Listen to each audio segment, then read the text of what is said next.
Hi guys, it's Nick, and welcome to another episode of Relaxing Reviews. Today, we're taking a look at another mechanical keyboard, the B820, from a company called Bloody. This keyboard is particularly interesting because it's different from all the other keyboards that I've looked at on the channel here in a very important way. Instead of using traditional mechanical switches like Cherry's MX switches or any of the multitude of clones that exist on the market, Bloody's B820 makes use of optical switches. And that means that instead of using little metal contacts to register each key press, Bloody's light strike switches use an infrared beam that gets interrupted whenever you press down on a key, and that's how it registers each key press. So it's a fundamentally different technology than the vast majority of keyboards on the market. And I have never used an optical keyboard before, so I'm quite excited to check out how this thing performs. Now, according to Bloody, their light strike optical switches have a variety of advantages over traditional mechanical switches, the foremost of which seems to be that they are very, very fast. They claim that these switches are the fastest switches in the world. So we will, of course, examine this keyboard top to bottom, and I will put it through its paces, and we will see what it's all about. Now, the B820 is available in two different versions. There's the blue version and the red version, and those, of course, refer to the feel of the switches. The blue switches are designed to feel a lot like Cherry's clicky MX Blues, and the red switches are designed to feel like Cherry's linear MX Reds, which have a lower actuation force and are significantly quieter than blue switches. Bloody was kind enough to send over the B820R for review today, which is the version with the red switches. And at this point, I always like to remind you guys that if you like what you're seeing as you're watching this review, there is, of course, a link, a purchase link down in the video description where you can check out Bloody's B820 mechanical keyboard. And there's also timestamps down in the video description if you'd like to jump around the review a little bit. Maybe jump straight to the conclusion if that's what you want to see. So I'm really excited to check out this keyboard here today.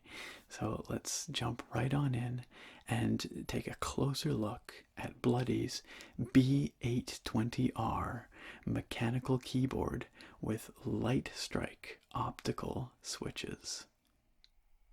So here we have Bloody's B820R keyboard in box, and many of you probably know the drill by now. First we'll take a careful look at the packaging, and then we'll open it up and take a look at what's inside. So starting off with the exterior, the front of the package is, it's got a fair amount of information on it, although it's got a lot of sort of empty space as well. Let's start over here. The B820R Light Strike RGB Animation Gaming Keyboard. It reads with sort of shiny embossed printing for some of it, which looks pretty nice actually. Some logos underneath talking about the RGB lighting, customizable animation, and preset backlighting, and also the anti-ghosting. I believe this has full N key, like unlimited key rollover. Then up top here, the top corner, they're advertising the light strike switches, which I mentioned a few moments ago, using this optical infrared technology. And of course, Bloody claims this makes them very, very fast indeed. They say 0.2 milliseconds response time.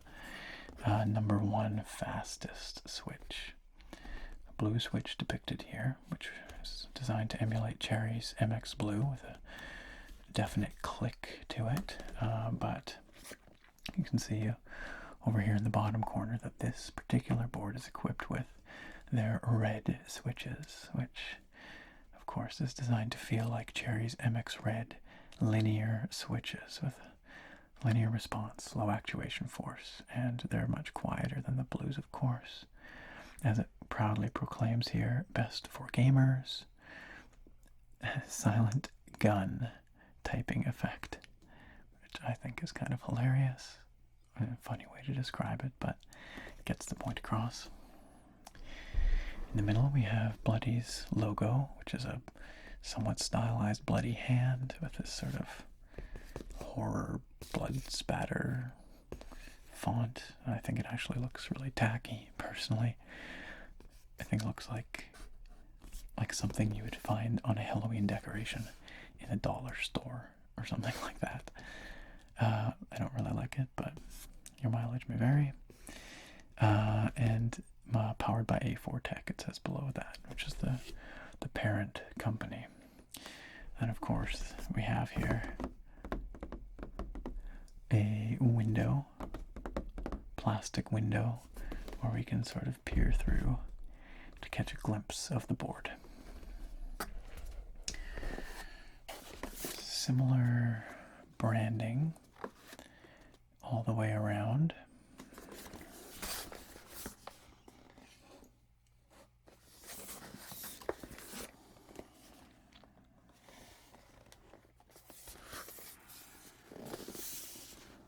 And then on the flap here, it says package contents. We've got a keyboard, a keycap puller, and 8 extra keycaps, which is nice to see. I always like to see extra keycaps. And system requirements, of course, Windows XP through 10. And now let's take a look at the back, because there's a lot going on here. Got a big full color picture of the board. Got all the marketing points down here. Evidently, it's got a spill-resistant nano coating. The PCB is specially coated to resist moisture. Smart water flow system. They really seem to think you're going to spill a drink into their keyboard, and so it's designed to hopefully withstand that. Although it does not claim to be spill-proof, merely spill-resistant. Enhanced space bar, aluminum alloy panel, backlighting, anti-ghosting mode, full anti-ghosting they call it, which I take to mean unlimited key rollover. And then over here we've got, goodness, it's like practically a dissertation on their light strike switches, touting the supposed benefits of the optical switch technology over typical mechanical switches. They say that it's not going to bounce and register more than once. They claim that it's much faster. It says here that metal mechanical switches have 30 milliseconds of delay. I can't speak to that. I've never noticed it myself, but perhaps there's some truth, I don't know. And then below that they talk all about the lighting effects, RGB, customizable lighting. So that's that. The interior, or the exterior, I should say, of the package. I think it looks okay, but it reminds me a little bit of something a Razer might put together, but like cheaper. It's like a low-rent Razer exterior. And then it's got this kind of matte black and like colorful printing and like embossed glossy printing going on, with sort of, splashes of color and stuff. I'm not crazy about it, but it's not offensive either, so That's fine. So now let's open this thing up.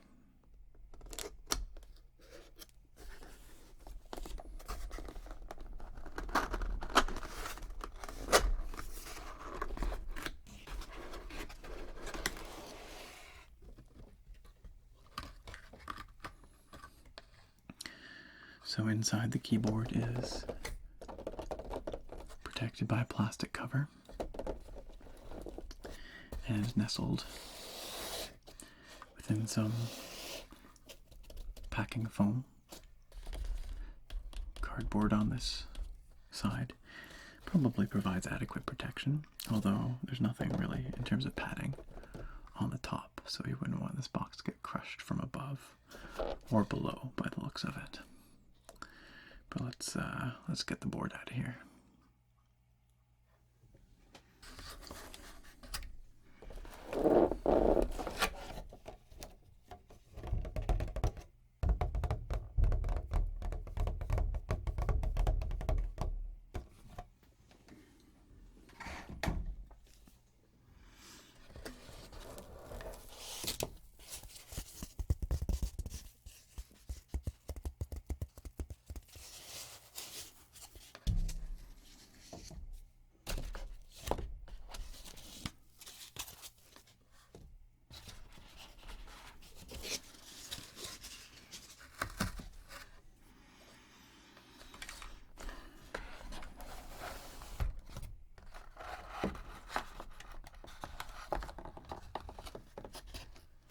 So underneath this cardboard is keycap puller and extra keycaps, which we'll take a look at in a second. And that's it. Well, also the cable, which is braided and nicely colored. Nice red USB connector.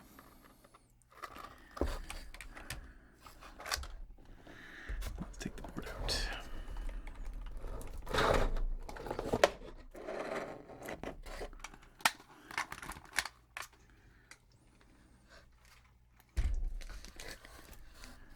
There's also a quick guide, presumably with some information inside. Okay, so we've got the board itself out now, but we'll just leave that there for a moment and we'll take a quick peek at these extra keycaps and such.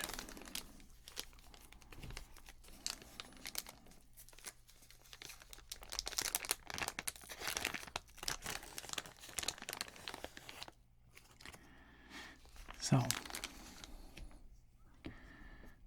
as you can see, these are double shot PBT keycaps, and they're decently thick. Actually, they feel pretty good. These spares that they provided here are orange, obviously, but they're also contoured in a way that the caps on the board, the default caps, are not. So they both have an interesting shape to them, but you can see the contours on the orange one on the face of the keycap, whereas the default keycap is just smooth on the face. Contours. Smooth. So that's the distinction, I guess, aside from the color. These ones also have a bit of a sort of more of a soft touch finish, which I actually really like. I love slightly coated keycaps that have a sort of soft feel, whereas the default caps are textured but not. They don't have the soft touch feel. And there's 8 of those. Looks like W, A, S, D, E, and Q, and F maybe, and R, I think.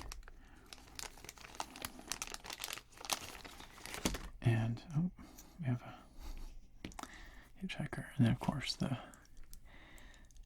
the customary, the traditional keycap puller. Very good.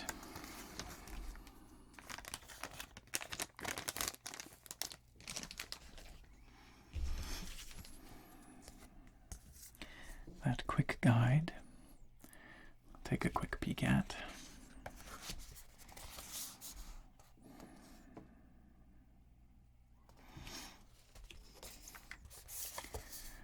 It's talking about just plug in the USB port, changing the keycaps, and then downloading the software. And then, yeah, this keyboard comes with a piece of software called Key Dominator.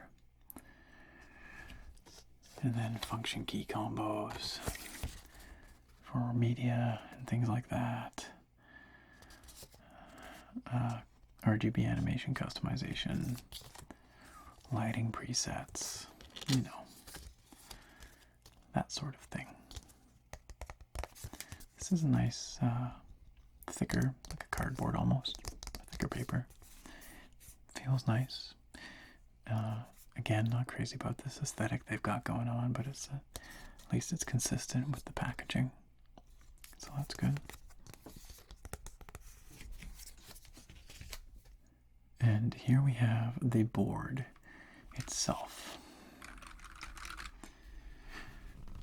As you can see, it is a full-size keyboard with a standard layout. So custom keycap sets should work just fine with it, most standard ones. Anyway, it's got the bloody branding above the arrow keys with that hand, and it's advertising the light strike infrared optic shaft, it says. And I think that looks bad. I don't know why they have that there. Because it stands out and sort of mars the front of what would otherwise be a very nice, minimalistic looking board. In terms of the materials, you can see there, in the reflection there, the backplate is indeed a very nice brushed aluminum look, and it feels good to the touch, reasonably thick, probably a millimeter or two, maybe 2 millimeters. And it looks pretty good. Although, I am noticing here, I'm not sure if you're going to be able to see this at all, but I'm going to try and show you.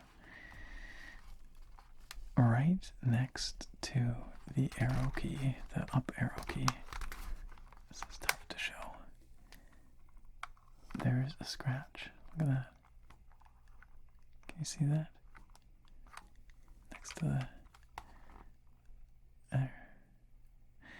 It's just a little scratch, but it's scuffed the black finish of the aluminum back panel, and it shows up as a little silver scuff, and it doesn't look great. And actually, now that I'm looking more closely here, there are a couple of other similar such scuffs next to this screw here. I don't know if that's going to show up on the camera at all. And in fact, the lock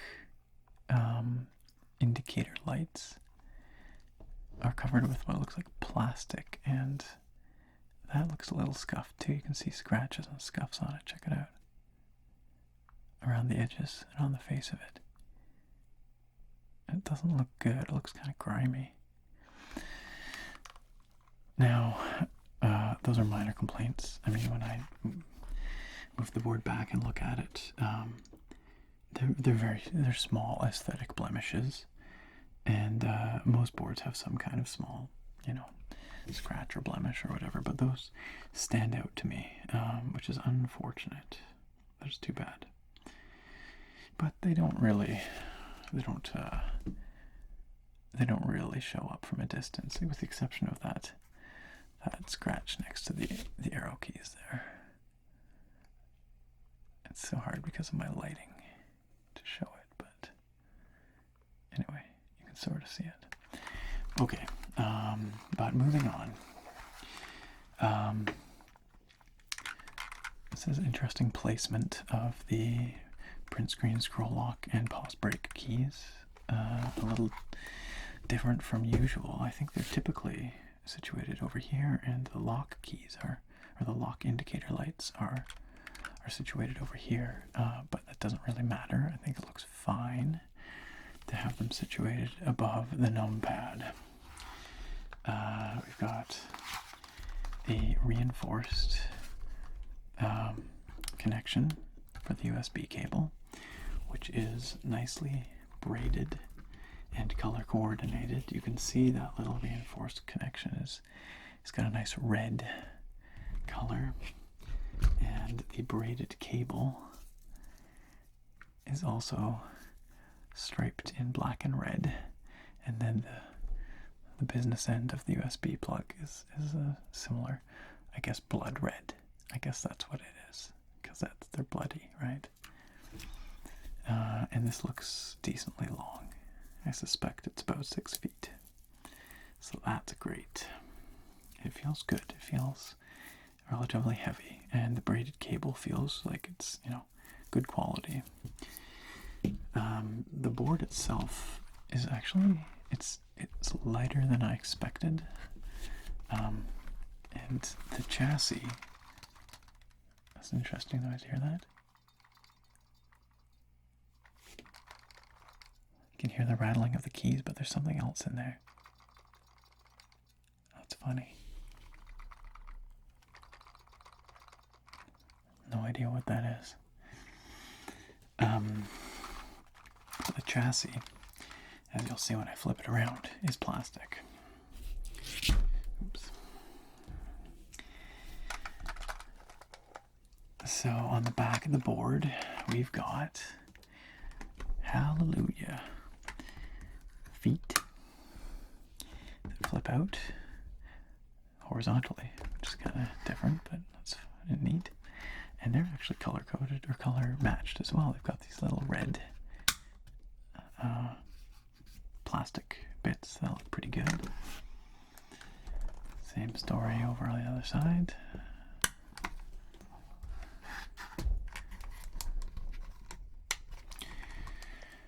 Sticker with some information on the back. Along the bottom here, presumably these are the drainage channels they talked about, so that when you spill your Mountain Dew into your keyboard, you can drain it out. And then it's got the rubber feet at the base. Stop it from sliding around. But yeah, the whole back's plastic, and it lends the chassis sort of a cheap feel, I guess. You can hear it, it sort of rattles a bit.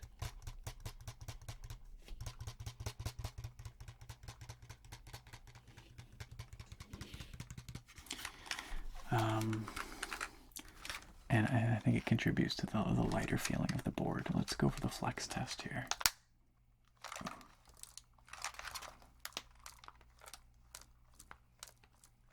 So yeah, there's a bit of chassis flex and a bit of creak.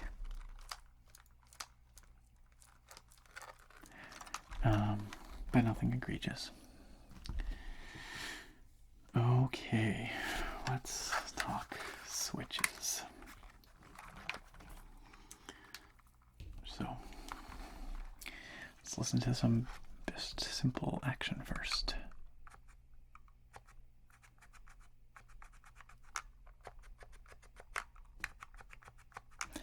So these definitely are linear switches,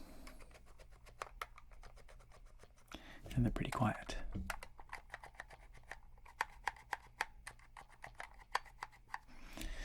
Also, they have a short travel distance. I don't think they've got the 4mm travel distance of a cherry switch. It certainly doesn't feel like it anyway. They bottom out maybe at 3 or 2mm. It's hard to say. It probably said somewhere in all that literature on the outside of the box, but yeah, they do not have a full travel distance of a typical mechanical switch, which will make them feel very fast. You won't have to move your fingers very much to actuate them, so that should feel interesting when typing.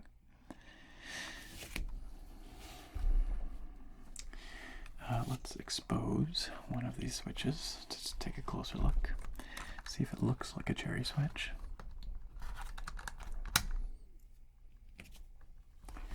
So, there she be. Yeah, it looks quite a bit like a little cherry switch, although it's got a square box around the stem, whereas a lot of cherry switches don't, or some clones like the Otemus have a little circular surround around the stem.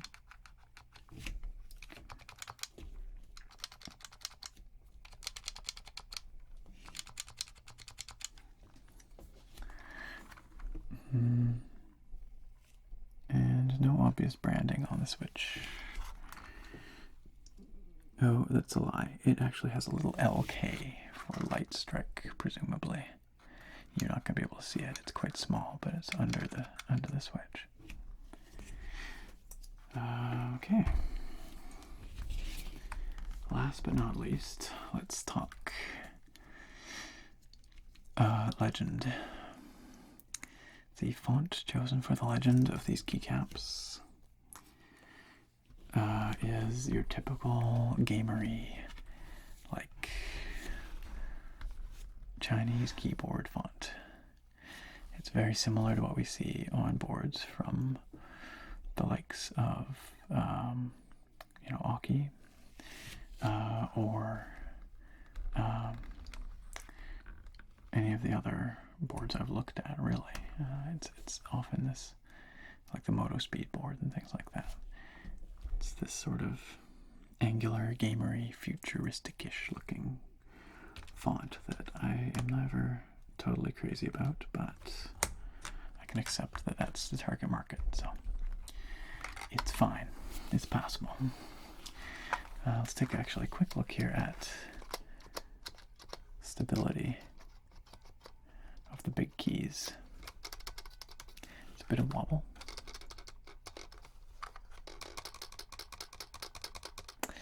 Now they advertise on the back that there's this supposed to be more stability to the spacebar here, but it doesn't really feel like that to me. Although pressing down on it doesn't feel too bad. It feels fine. But there's some wiggle there. I mean, there's some wiggle to all the keys, but that's normal with this style of floating key board. Backspace feels good. Enter. These are all fine.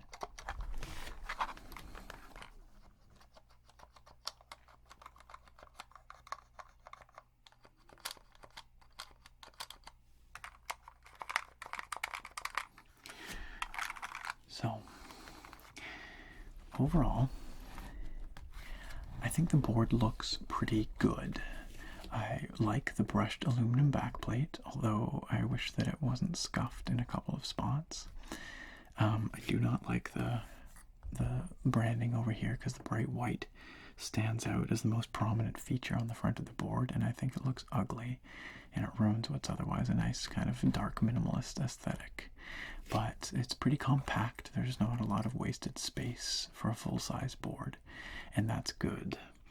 I'm less crazy about the plasticky feel of the remainder of the chassis. It lends a sort of a feel of a bit of a cheapness to the board. It doesn't have the weight that you might hope for a board that looks like this. The keycaps are, as I mentioned, pretty good. They feel pretty thick. I didn't really look closely at the backs of these, but they're obviously double shot, PBT finish, nice and textured, pretty thick. And with the exception of the legend, which is pretty typical for this kind of board, I think they're just dandy. So, all right, with all that aside, let's move on to checking out some of the lighting effects on this board.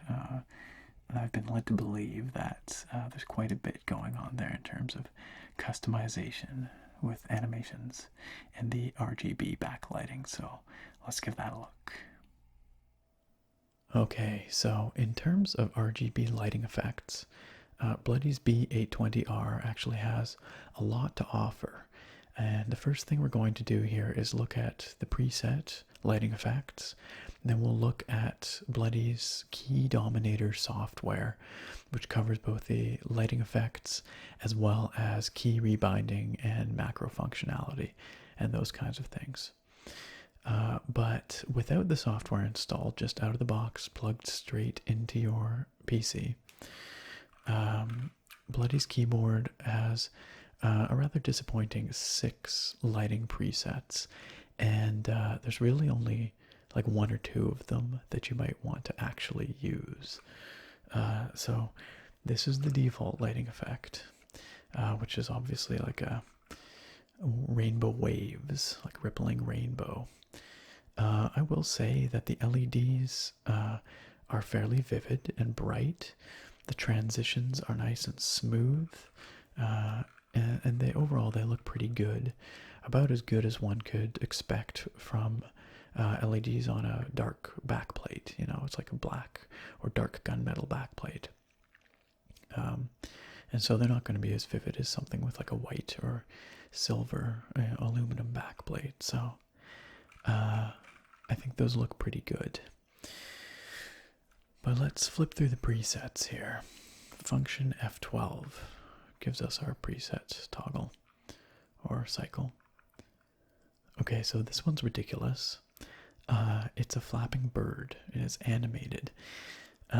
This also plays when the computer starts up, like when the PC starts up with the keyboard plugged in. So it's a few frames of animation, a bunch of colors. What this does hint at is some really cool custom animation capability that the software enables, which we'll get to shortly. Okay, so we've got a breathing rainbow. We've got a solid rainbow. We've got a vertical solid rainbow. And finally, we have a solid single color.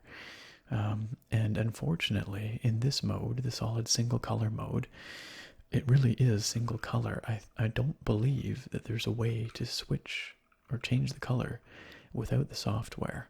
So you're stuck with this kind of ambery orange color if you don't want to install Bloody's Key Dominator software. Most boards, in fact every board that I've tested that has RGB backlighting, lets you at least toggle through a few primary colors without software, you know, just in plug and play mode. But unfortunately, the B820R does not appear to. And then we just end up back at our rainbow wave. Now, it's not all grim, because when we install Bloody's Key Dominator software, it's a totally different story. So let's bring it up here for you. Okay, so this is the Key Dominator software. Now, it doesn't make a great first impression, primarily because when I install it, it doesn't give me an option for where to install it. It just, by default, installs to program files, which drives me nuts. How hard is it to put path selection into your installer? Cardinal sin of any kind of software, in my opinion. It's not being able to pick where it gets installed. But that aside, it did start up right away. There's no issues with it. Installed smoothly. And this is what we are greeted with. Now, this carries on that same aesthetic from the case from the box, which I really don't like. I think it looks bad, but I know I've said that a couple of times, but I don't like it. But anyway, this is the starting page. We've got a few different options in oddly arranged tabs, oddly named tabs up at the top here. And we start on the Ultra Core page, which, as far as I can tell, is pretty useless. I don't know what it's talking about. I click explain. It just tells me about these innovative keyboard programming features. Perform single combo in MMO, FPS, or RPG FPS games. That sounds like macro recording functionality, but none of that is available on this particular page of the software. We're given our keyboard ID. We can copy it, but I don't know what we would use it for. We can visit Bloody's web shop. And then it has some other kind of miscellaneous information here. And then this this blood dripping sword graphic. And that's really all we have here. So I guess it's just a grab bag of information on a landing page. Let's carry on though. So here we start to get into something a little more meaty. The layout is still a bit messy. We can select different profiles here, which they've named Gaming 2 through 7 and Standard. But under each profile, we can select a key. So let's say the Y key. And then we can rebind that key to any number of inputs, including hotkey inputs for Office and multimedia. We can make it execute macros. We can even emulate mouse input. So that's pretty cool. And then we can apply that on that profile. Then we have this confusing setting up here, configure switch mode. I don't know what that's for. It says keyboard driver free mode. And if we click manage profile, we're greeted with, well, I guess a profile manager. We can enable or disable individual profiles. There is a driver free mode or a working application or a keyboard specific key switch mode option. And I do not know what these are changing.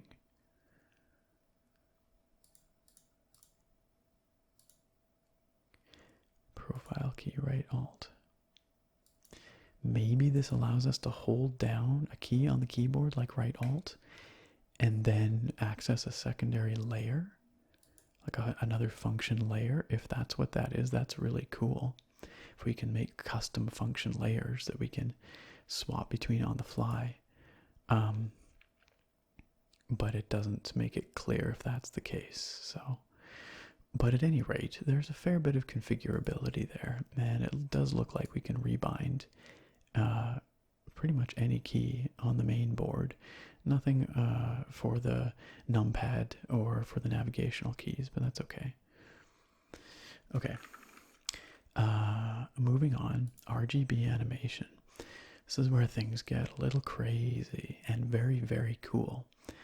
The layout continues to be pretty atrocious, just in terms of being unintuitive.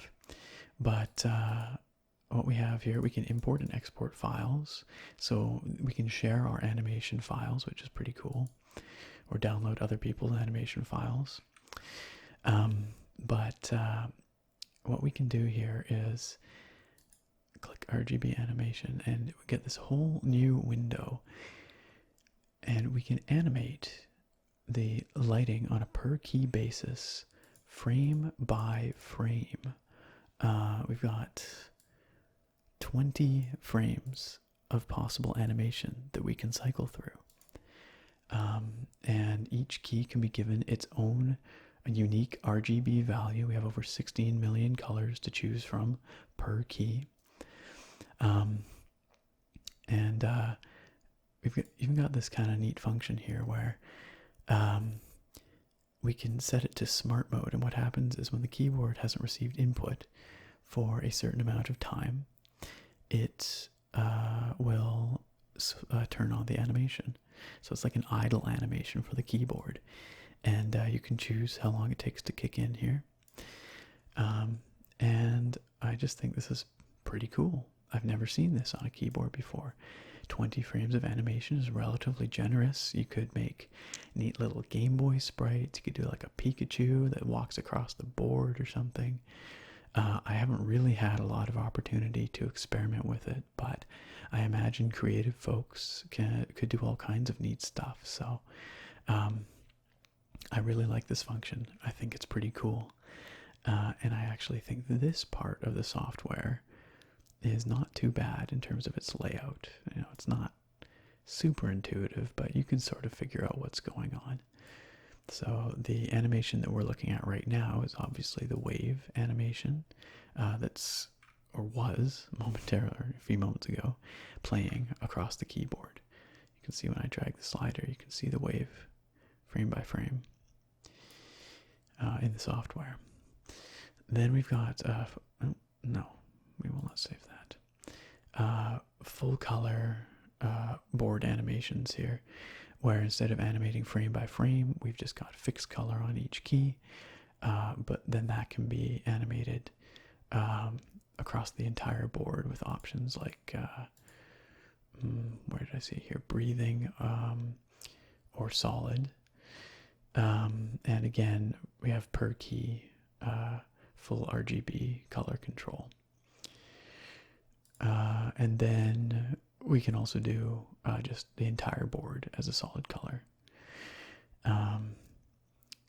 Oh, actually, no, this looks different. This looks interactive. Look at this. I was mistaken. So I guess this we would set each key to the same color if we just wanted the whole board to be the same color, and we would turn off the breathing effect. Key color, no, don't save. Looks like it has several different, I see. So we can have it, let's try this out. Let's press G maybe. Yeah, so I don't know if you can see that. I'll push something closer to you. But when I press the key, it changes color for a moment. I bet you if we switch to Meteor, if we press a key, okay, so we get a little bit of light shooting out there. Ripple probably shoots out in all directions. Yes, it does. And once again, we can pick and choose our colors. Right now it's cycling through colors as I press it, so that's kind of neat. Okay, but anyway, the point is all kinds of options for animating and coloring your keyboard with the RGB lights, more than I've seen on any keyboard really. We'll close out of this animator software, and it defaults back to that rainbow wave. But you can save all kinds of different profiles. You can manage them. You can share them and import other people's profiles here, which is pretty cool. And you can toggle those on the fly with function F9, or function 0 through 9, I should say. Oscar Macro 2. This is a perplexing macro editor. I haven't the faintest idea why it's called Oscar. That's just, it makes me think of Oscar the Grouch, who lives in a garbage can on Sesame Street. But it does look very powerful. We've got, our, what is it, simulation zone, command zone, simulation zone, macro zone. Look at this. We can manipulate our mouse, have it move to screen coordinates. We can set delays. This is quite powerful. I don't even know what these variables control, but it looks like we can really get in depth programming custom macros. And that's really cool. Select game. I think this is hilarious. It's got all points bulletin reloaded, Warcraft, FPS tune gun file, or the ubiquitous MMO FPS office combo. I love that game. Counter-Strike. I haven't a clue what this is all about here. But, and as a matter of fact, again, we're left with really a highly unintuitive interface for this. We can resume Oscar 1. What does that mean? I don't know. Now, you may have noticed there's a manual button here. This takes you to a download site on Bloody's webpage, where you can download an English manual specifically for this Oscar Macro 2 functionality. I believe there's also one, for the next page here, the super combo, which we'll get to in a moment. But I gave it a quick look, and it looked reasonably well put together. The English was readable, and it had a lot of pictures and things showing how to do stuff. So I suspect with some studying, you could figure out what the heck's going on here and do some pretty cool stuff. But gosh, it is not easy to intuit what is happening here or how to use this recording functionality. Moreover, we have this super combo, which appears, as far as I can tell, to be, I guess, something like turbo mode, where it'll cycle a particular key input or rapid fire it. I'm pretty sure that's what this is. Repetitive attack, auto attack, and auto run. So you can have continuous input at a press of a key or repeated input at the press of a key. Manual is also available for that one. I just love this graphic. And by love, I mean I think it's the tackiest thing. I think it's this like straight out of Photoshop lens flare going on here. The dripping blood, like it's just, that is something else. And then an About tab, where you can learn all about the years of studies and experiments that Bloody conducted to create this software. Now, do I love this software? No. Is it ugly as sin? Sure is. Is it intuitive? Not in the least. But what it does have going for it is it is incredibly powerful. There's all kinds of things you can do with the RGB animations, all kinds of stuff you can do with this macro recorder. So, despite its shortcomings, I do think that there's an impressive amount of functionality here, if you're willing to dig for it and experiment and, read a 30-page manual. All right. So, enough about the software. Next up, let's take a look, or a listen, really, at what these keys sound like in action. We're going to do a nice, lengthy typing test for you here. Let's check it out.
one final thing that I wanted to demonstrate here before we carry on to the conclusion is the behavior of the 7 key. I've got my number row up here, and the 7 key has been behaving very sporadically for me while I've been using this keyboard. Sometimes when I press it, it will trigger multiple times. It will register multiple inputs. Other times when I press it, it won't register at all. So I'll show you here. Let's press 7. Okay, nothing. Nothing. 2. Nothing. As a matter of fact, there. So something is clearly wrong with that switch and the optical mechanism that registers the input. You can see? Every once in a while it registers. Much of the time it doesn't. And often, there, it just registered like 4 7s in a row. Now, this is the only key that I've encountered this with. So one faulty switch, certainly not a deal breaker, but I felt it was important to show you and provide proof of it, because obviously this is, a consideration with this board. So with that little demonstration, let's carry on to the summary. And here we are at the end of another review. Today we looked at Bloody's B820R mechanical keyboard with some very unique light strike optical switches. So you know how I like to do this. First, let's talk about the things that Bloody's B820R gets right. The first thing is that typing on this board feels very fast. It feels very quick and fluid under my fingers. Now, I can't quantify the exact speed or response time of these switches down to the millisecond. I don't have the capability to do that, but I can say that subjectively it feels awfully quick. And certainly a large part of that is down to the reduced travel distance relative to Cherry switches. Typical Cherry MX or clone has a 4mm travel distance with a 2mm actuation point, whereas Bloody's light strike switches have a 3mm travel distance with a 1.8mm actuation point. It doesn't sound like a huge difference, but if you bottom out your keys like I do when you're typing, it means that you're traveling only 3/4 of the distance before bottoming out and rebounding. And it does make for a faster feeling typing experience. Some people may not like that because it does mean the keys end up feeling a bit shallower than people are used to, with less action available there. But I thought it felt pretty good, and certainly it did feel fast. At the same time, the board was also very, very quiet, which is something we would expect out of Cherry MX Red-like switches. For the most part, it was quiet. There were the occasional odd noises, and we'll talk about that a little bit more in a few minutes, but overall, a nice, quiet typing experience. Bloody is also to be commended for having a really nice braided cable with matching colors. You've got the nice red and black color scheme going on, and that looked and felt really nice. Double shot keycaps are another plus, and they feel nice and thick. I should make one correction. In the review when we were looking at it, I mentioned that they're PBT keycaps. They're actually ABS, which is a somewhat cheaper material, and it's prone to getting a bit shinier with use. But they still feel like nice, solid keycaps, so I don't have anything to complain about there. It's also really nice that Bloody included a set of 8 additional extra keycaps, and actually having a little look at those and feeling their textured surface, I prefer, I think, those additional keycaps over the vanilla keycaps that come on the board. I would like to see the entire board covered with keycaps that feel like those extras, but nonetheless, it's really nice to see those as extra pack-ins.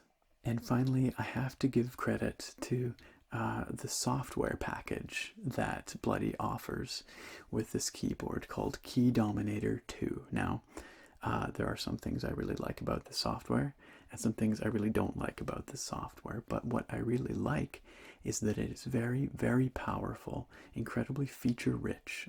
You can do all kinds of stuff with this software, including really, really in-depth macro recording, and you can, in fact, do custom animations on your keyboard, up to 20 frames of custom animation with arbitrary per-key RGB coloring, which I think is pretty fantastic. So for those reasons, I do like the software that Bloody offers with the B820R. Alas, there were a few things that I didn't like as much about Bloody's B820R. The first is that there were a handful of aesthetic blemishes on the board. Little scuffs on the aluminum backplate, some scratches on the plastic that covered the lock key indicator lights, and things to that effect. These don't detract hugely from the board, but aesthetic blemishes are never a welcome sight on a keyboard. The second thing that I don't like about this board was that there were some weird sounds that were being produced as I was typing and as I was unboxing it. You remember I was shaking the board and there was that strange metallic sound, and that sound was again audible during the typing test. It's not really loud and it's not super annoying, but it just makes me wonder what's going on inside, and it was a little bit irritating after a while. So strange sounds. Don't know what's up with that. A more serious issue is that I ran into some glitchy switches. Now, this is definitely worth noting because the optical switches are one of the biggest selling points of this board. And I did find that one switch, the 7 key, which wasn't registering most of the time I pressed it, or occasionally it would register multiple inputs when pressed. It was performing very inconsistently. Obviously, that's a problem. I also found that the right control button was very sticky, so when I press it down, it doesn't rebound, it stays stuck down. I have to kind of pry it up a little bit to get it to pop back up again. So these are quality control issues, essentially, as are the aesthetic blemishes and perhaps that sound that I'm hearing inside as well. It seems like overall there are some quality control issues with this board, and Bloody would do well to watch those things a bit more carefully. The aesthetic stuff I can deal with. The switches not functioning properly is definitely more of a problem, especially because this board doesn't ship with extra switches or anything like that. Extra keycaps, yes, but no extra switches, so you can't replace them if any of them happen to be glitchy, like a couple of the ones on my board. I'm also not particularly thrilled about the fact that there's only 6 lighting presets available when you don't have Bloody's Key Dominator 2 software installed. That just doesn't feel like a lot, and the fact that you can't change the color of the solid color preset is honestly quite surprising to me, because that's a standard feature that you see on pretty much every RGB keyboard, the ability to cycle through at least a few different colors on that solid lighting setting without having to have software installed. And on the note of software, Bloody's Key Dominator 2 software is definitely janky. Now, I did just give it some accolades for being feature-rich. There's no doubt about that. It is a powerful piece of software, and you can do all kinds of stuff with Bloody's keyboard. using it, but the user experience leaves a lot to be desired. Aesthetically, it's pretty ugly. Functionally, it is really unintuitive and just way more complicated than it needs to be, I think. So I wasn't super stoked about that. And finally, something that I haven't mentioned yet in the review, but warranty?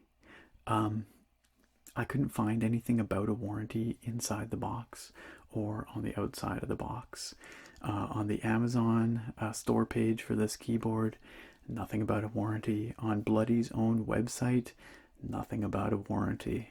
After a little bit of Googling, I was able to find a third-party seller that claims it comes with a 12-month warranty, but I don't know if that's offered by Bloody or by the seller, and frankly, it should be much easier to find warranty information than it is with this keyboard. It should be up front and center, and Bloody should be forthcoming about that info on their Amazon page as well as on their own website. So I still don't know what the status of the warranty on this board is, and that's a place where Bloody really needs to be more forthcoming with information. So, after weighing out the pros and the cons of this board, what's my final verdict on Bloody's B820R? Well, I can't recommend this board to the average buyer, at least not wholeheartedly, and that is mostly because of the quality control issues that I encountered with switches on this board. Granted, it was only 2 switches that seemed to have issues, but that's 2 more switches than every other board that I've reviewed so far. And non-functional switches or glitchy switches are a problem, absolutely, and they're not something that you want to encounter when you buy a keyboard. And that problem is compounded by the fact that I can't find any information about the warranty on this board.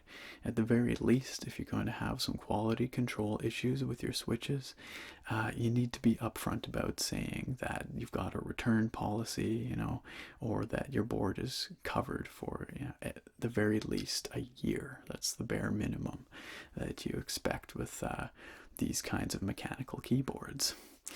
However, all that being said, Bloody's B820R does excel in a couple of key areas. One is that it's fast. It feels very fast to type on, and if you're in the market for that kind of keyboard, then the B820 is certainly worthy of your consideration.